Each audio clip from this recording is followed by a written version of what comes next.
Hello दोस्तों, जय Hind. Welcome in my vision classes. आज हम पढ़ने जा रहे हैं रेलवे जी के एनटीपीसी के सिर्फ थर्ड के क्वेश्चन जो 16/4/2016 में आए हुए थे। चलिए तो स्टार्ट करते हैं फर्स्ट क्वेश्चन से। आई होप कि आपको ये वीडियो पसंद आई होगी और जो प्रीवियस वीडियो है वो भी आपने अच्छी तरह से देखी होगी, समझी होगी और एनालाइज किया होगा किस तरह के पेपर आ रहे हैं, कैसे हमें अटैम्प्ट करना है, कैसे उससे रिलेवेंट चीज़ें पढ़नी है। फालतू की चीज़ें आपको ज़्यादा नहीं पढ़नी है, केवल जो पेपर ओरिएंट चीज़ें हैं वही आपको पढ़नी है। चलिए तो स्टार्ट करते हैं फर्स्ट से। सूर्य तक की अनुमानित दूरी की लंबाई की यूनिट है, क्या होगी? Astronomical unit. तो ये सूर्य तक की अनुमानित दूरी क्या होता है?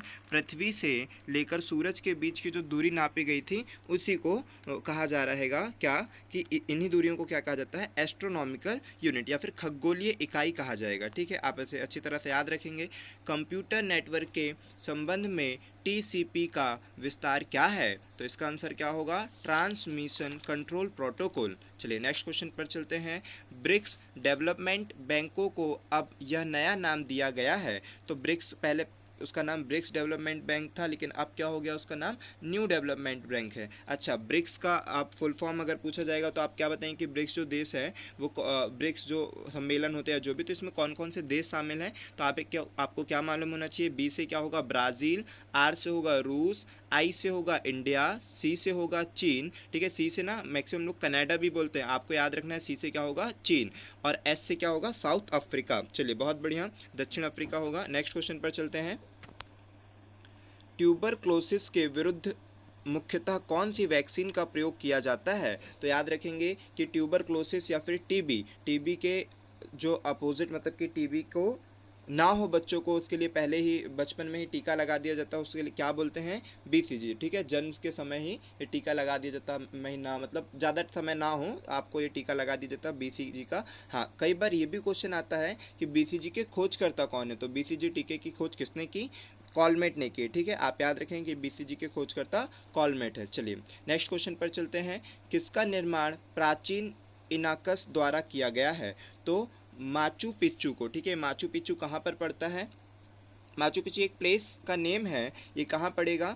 दक्षिण अमेरिका में। ये 7 अजूबों में इसका भी नाम है। ठीक है, जो 7 अजूबे हैं ना जिनमें अपना ताजमहल का नाम है, उनका नाम भी इसमें है, माचू पिच्चू का। ये साउथ अमेरिका के कोलंबस में स्थित है। चलिए, और इसको ये याद रखिएगा, इसके लिए जो इंपॉर्टेंट लाइन है वो है कि इकाओ का खोया शहर भी कहा जाता है। जिनने इसकी वो स्थापना करी है उनके द्वारा ये वो हो गया, तो इकाओ का खोया शहर भी इसे कहा जाता है। नेक्स्ट क्वेश्चन पर चलते हैं। ट्विटर किसने संस्थापित किया है? तो या फिर ट्विटर किसने वो किया? तो याद रखेंगे कि इवान विलियम्स ने किया। ठीक है, और भी इनके साथ सम्मिलित थे लेकिन मेन नाम इन्हीं का रहेगा, इवान विलियम्स का। चलिए नेक्स्ट क्वेश्चन पर चलते हैं। भारत के किस राज्य में सर्वाधिक वन क्षेत्र हैं? तो आप सभी को मालूम होना चाहिए कि भारत के किस राज्य में सर्वाधिक वन क्षेत्र है? तो मध्य प्रदेश में। महाराष्ट्र के किस शहर में प्रस्तावित नया एम्स स्थापित किया जाना है? तो नागपुर में। चलिए, तो वो उस समय का क्वेश्चन था, लेकिन अभी इस क्वेश्चन का वो नहीं, लेकिन पेपर में आया होता तो आपके लिए इंक्लूड कर दिया गया इसमें। अभी जहाँ पर नए नए एम्स बनेंगे वो इसके लिए इंपॉर्टेंट होगा। उस प्रक्रिया का क्या नाम है जिसमें गैस सीधे ठोस वस्तु से परिवर्तित हो जाती है? तो ये क्वेश्चन गैस सीधे कॉमा लगा होना चाहिए था। चलिए कोई बात नहीं, कॉमा बस नहीं लगा, बाकी सब सही है। कि उस प्रक्रिया का नाम बताइए जिसमें गैस जो है सीधा ठोस बन जाती है। मतलब गैस को पहले क्या बनना चाहिए था? पानी, फिर बनना चाहिए था ठोस, लेकिन अगर गैस सीधे ठोस अवस्था में बन जाएगी तो इसको बोलते हैं डीपोजिशन। ठीक है, तो आप याद रखेंगे कि इसे बोला जाता है डीपोजिशन या फिर निक्षेपण। ठीक है, पेपर में कुछ भी आता है, अगर हिंदी मीडियम वाले हैं तो उनको दोनों नाम याद रखना है, क्योंकि कई बार उनके लिए नाम आ जाता है डिपोजिशन लिखा जाएगा, कई बार निक्षेपण लिखा जाएगा। तो दोनों नाम आपको क्लियर होना चाहिए कि गैस से सीधा ठोस में बनना डिपोजिशन, और अगर ठोस से सीधा गैस में बनेगा तो आपने पढ़ा होगा ना, उसे क्या बोलते हैं? ऊर्ध्वपातन हिंदी में, और इंग्लिश में क्या बोलेंगे? सब्लिमेशन। ठीक है, तो उसका एग्जाम्पल आपको याद रहता है, कपूर है। ठीक है, याद रखेंगे गैस से ठोस में होती है सीधे डिपोजिशन कहेंगे, और ठोस अवस्था से सीधे गैस अवस्था में बदल जाना ऊर्ध्वपातन, जिसे सब्लिमेशन कहा जाता है। चलिए नेक्स्ट क्वेश्चन पर चलते हैं। हमारे शरीर में नमक की मात्रा कितनी होती है? तो 0.4% हमारे शरीर में नमक की मात्रा होती है। हमारे भार का कितना होता है? वो 0.4% होता है।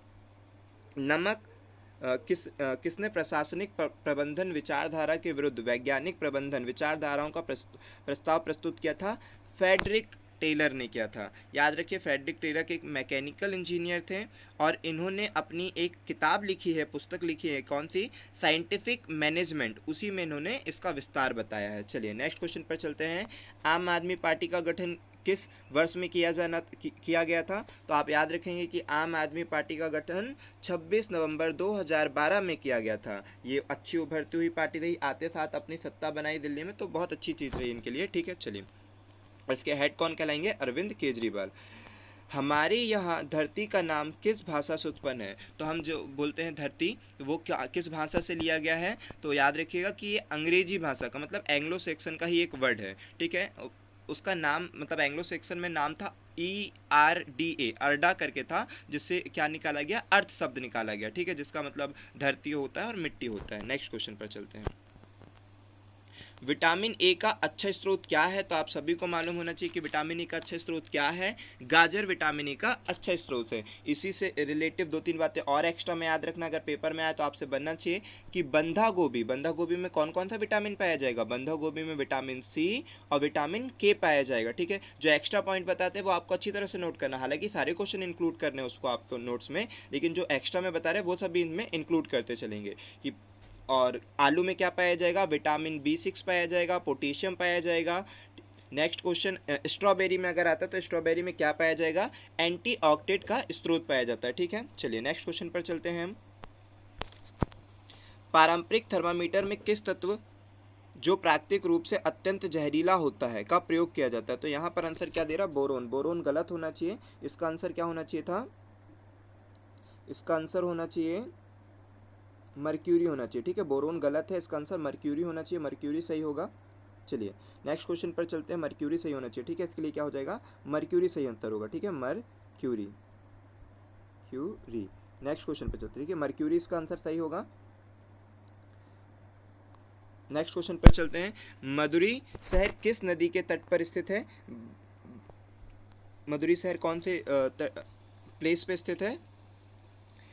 वैंगे नदी के किनारे बसा हुआ है। ठीक है, ये तमिलनाडु में पड़ेगा। चलिए नेक्स्ट क्वेश्चन पर चलते हैं। भारत के उपराष्ट्रपति बनने हेतु अर्हत नहीं है, तो यहाँ पर एक कंडीशनें दी गई होगी कि भारत का राष्ट्रपति क्या होना चाहिए। तो भारत के राष्ट्रपति के लिए क्या क्या जरूरी है? कि वो भारत का नागरिक होना चाहिए, 35 वर्ष की आयु पूरी की होनी चाहिए, ये जरूरी है। ठीक है, ओके। और ये जो राष्ट्रपति, भारत का उपराष्ट्रपति कैसे बनेगा? इसके लिए ज़रूरी बात नहीं है कि लोकसभा का सदस्य धारक हो, ये ज़रूरी नहीं है। रेडियो सक्रियता का आविष्कार किसने किया था? तो हेनरी बैक्यूरेल। बहुत इंपॉर्टेंट क्वेश्चन है, मैक्सिमम बच्चे याद रखते हैं इसे, आप भी याद रखेंगे। रेडियो सक्रियता का आविष्कारक हेनरी बैक्यूरेल होंगे। वर्ष 1980 में अखिल इंडिया चैंपियनशिप में सर्वप्रथम किस भारतीय बैडमिंटन खिलाड़ी ने पुरुष एकल खिताब जीता था? प्रकाश पादुकोण। ठीक है, चलिए नेक्स्ट क्वेश्चन पर चलते हैं। वर्ष में एमी डॉक्यूमेंट्री हेतु किसने एकेडमी अवार्ड जीता था? आसिफ कपाडिया ने। ठीक है, नेक्स्ट क्वेश्चन पर चलते हैं। चलिया वाला युद्ध कब लड़ा गया था? तो चलिया वाला युद्ध, कई क्वेश्चंस ऐसे आ जाते रहे हिस्ट्री से, और अभी भी ऐसे ही क्वेश्चंस आपको देखने को मिलेंगे कि 2-4 हिस्ट्री के इधर के उधर के, तो सारे मिक्स, बहुत सरल पेपर आएगा। इतना मानकर चलें कि आप आराम से क्वालिफाई कर पाएंगे। समझ रहे हैं? तो थोड़ा सा रिलेवेंट चीज़ों को पढ़ने की कोशिश करें। चिलिया वाला युद्ध कब लड़ा गया था? तो 1849 में, और ये कहाँ लड़ा गया था? पंजाब में लड़ा गया था। ठीक है, जो, और अब वो पंजाब अभी कहाँ पर हो गया है? पाकिस्तान में हो गया है। चलिए नेक्स्ट क्वेश्चन पर चलते हैं। 18वीं Mercer's quality of life study के अनुसार विश्व में किस शहर को रहने हेतु सर्वप्रथम स्थान मिला है? तो वियन को मिला है। वियन जो शहर है उसे, यहाँ पर आप आसानी से रह सकते हो, ज़्यादा आपको परेशानी नहीं होती है, आप इजली यहाँ पर रह सकते हैं। चलिए नेक्स्ट क्वेश्चन पर चलते हैं। वियन हो गया। तलवार जैसी चोंच वाली हमिंग बर्ड के बारे में विशेष क्या है? इसकी चोंच इसके शरीर से लंबी होती है, ये इसकी मेन फैक्ट रहेगा। और हमिंग बर्ड क्या होता है? ये उल्टा उड़ता है ना, और सबसे छोटा पक्षी। इसके लिए इंपॉर्टेंट बात याद रखना कि ये उल्टा उड़ता है और सबसे छोटा पक्षी भी है। नेक्स्ट क्वेश्चन पे चलते हैं। फ्री स्टाइल शब्द किस खेल से जुड़ा हुआ है? तो तैराकी से जुड़ा हुआ है फ्री स्टाइल खेल। इसमें जो तैराक रहता है वो अपनी पूरी क्षमता से अच्छी तरह से तैर सकता है। ठीक है, ABO मतलब A group, B group, O group, खून ग्रुप प्रणाली का आविष्कार किसने किया था? अपन नहीं बोलते ए ग्रुप है मेरा ब्लड, बी पॉजिटिव, ए पॉजिटिव। ठीक है, तो ये सारी चीज़ें क्या रहेगा? इसके जो आविष्कारक होंगे वो कौन होंगे? Karl Landsteiner. तो आप याद रखिएगा कि लैंडस्टीनर आविष्कारक होंगे। किसने लाइफ कर्फ्यूज लाइफ होम्योपैथिक सिद्धांत प्रस्तुत किया था? तो ये कौन करेंगे? डॉक्टर